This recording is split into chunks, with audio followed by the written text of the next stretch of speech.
Ew, it's just Stephanie. Oh my gosh, I'm in resource heaven this morning. Absolutely resource heaven. I have 3 things I want to show you, and I think I'm going to sneeze, so this might be a little bit embarrassing. Okay, so yeah, I'm still stressing about the conference, but I will do that until... I'm so sorry. I'm crooked, aren't I?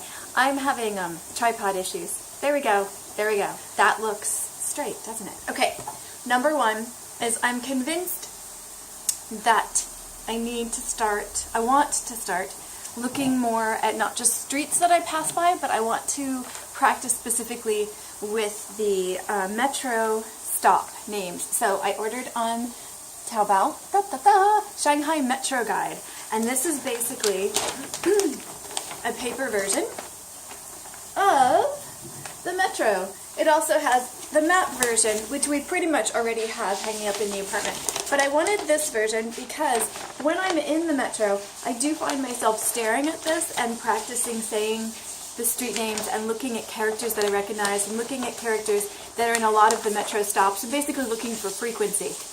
So I want to actually use this to make an Anki deck because street names, which is true in a lot of China, street names and metro names are actually usually also like city names and town names, and they repeat a lot in different places in China.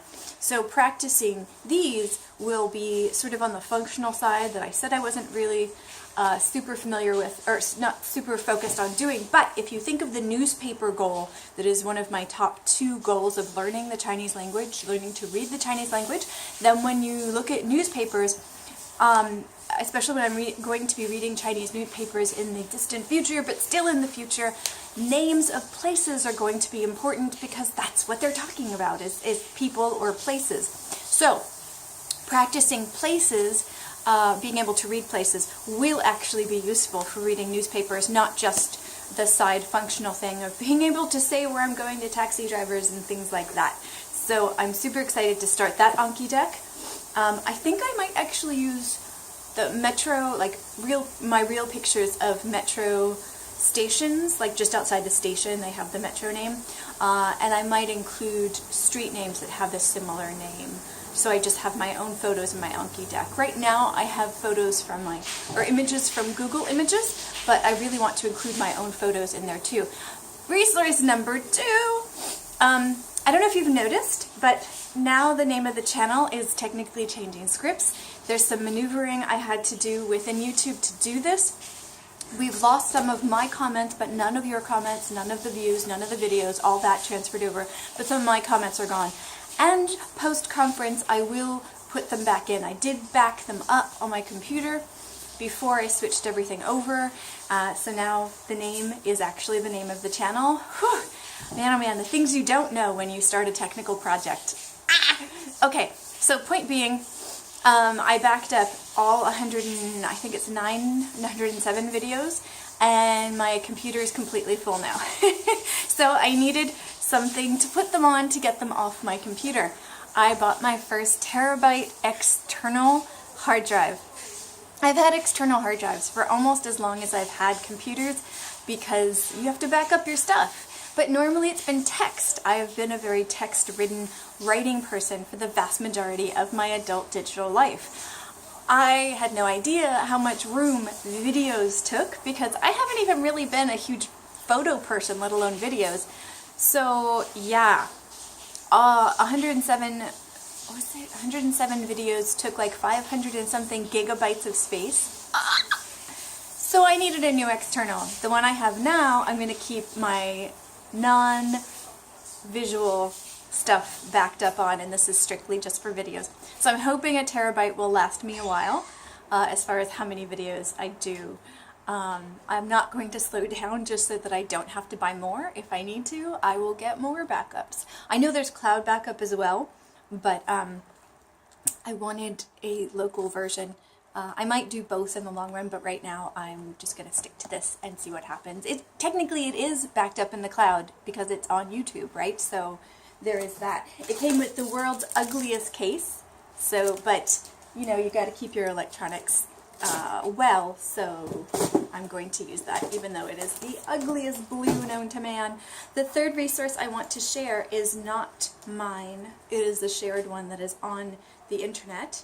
And I told you I'm taking a Sensible Chinese, that's the name of the website, Kyle's Sensible Chinese course, and I love it, love it, love it. There's a lot of review, and a lot of the things that he talks about are things that I've stumbled across in the past 4 months, but today, I found gold. I found something new. Now I'm going to refer to, let me pause for a second, my computer's stalling, and I need to double check something before I turn the camera around and show you this beautiful resource I found today. Okay, so, yeah, let me show you Kyle's thing. Well, actually, one of the reasons why, I'm doing a survey right now, a pre-conference survey. If you haven't taken it, please go down up into the videos and look for pre-conference survey, and I'll put a link actually in the show notes here. So don't go up to the videos, just go to the show notes, and please take the survey. And what one person already mentioned or suggested is going back to places that I visited before in the walkabout videos to show the differences in my language level. With that, and I do like that idea a lot, and I want to do that, and I have it in the show calendar to do that. I just haven't increased my vocabulary enough to do it yet, and the weather has been absolutely horrifically hot until very recently. So I have made a note of that. I want to do more of that. Within that idea,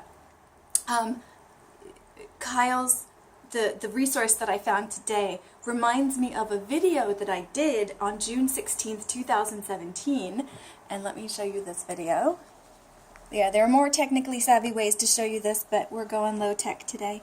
Okay, so it's that video there. Burning questions from June 16th, 2017. Do radicals create word families? And that is when I started to notice that, especially was it Cho?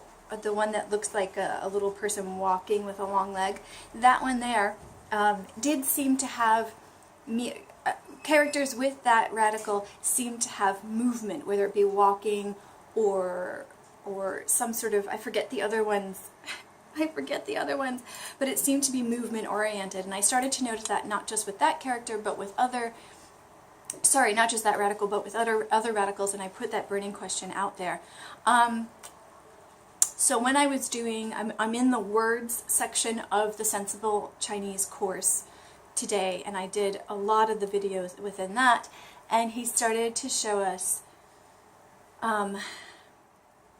working on, we were talking about, actually the course was on mnemonics and how to do the tones in a way that was memorable in your flashcards or however you arrange your vocabulary, and he was talking about that and then the pictures and the different things to put within your vocabulary building of the characters themselves.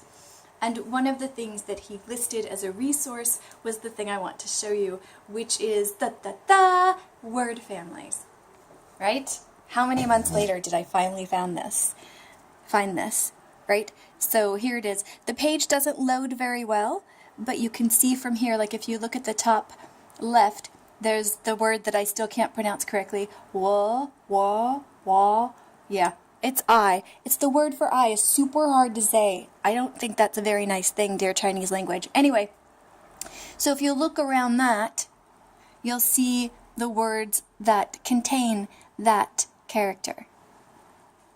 I mean, talk about a wonderful way to remember language. Word families help make connections in your brain, and connections are the things that help you remember things. So it's a long streaming thing, and I am going to print the sucker out.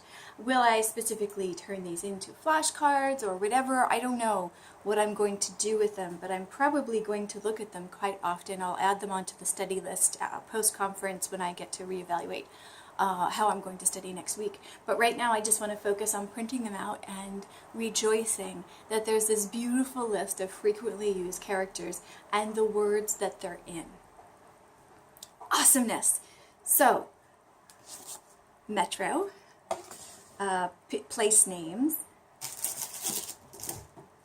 a new place to back up the videos so I don't lose them or what have you, and a word family resource from heaven. So if I haven't said it yet, thank you, Kyle, for this resource among all the other resources that you make. They're amazing.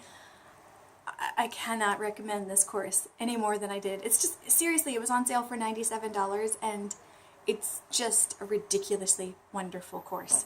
And it's really, just really, really good. Anyway, so I'm in resource heaven today and I'm going to go have a lovely lunch with a lovely person.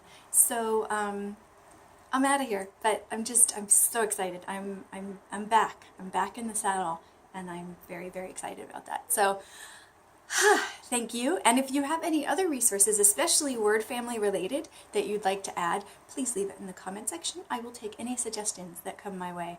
Thank you very much and more soon. 再见.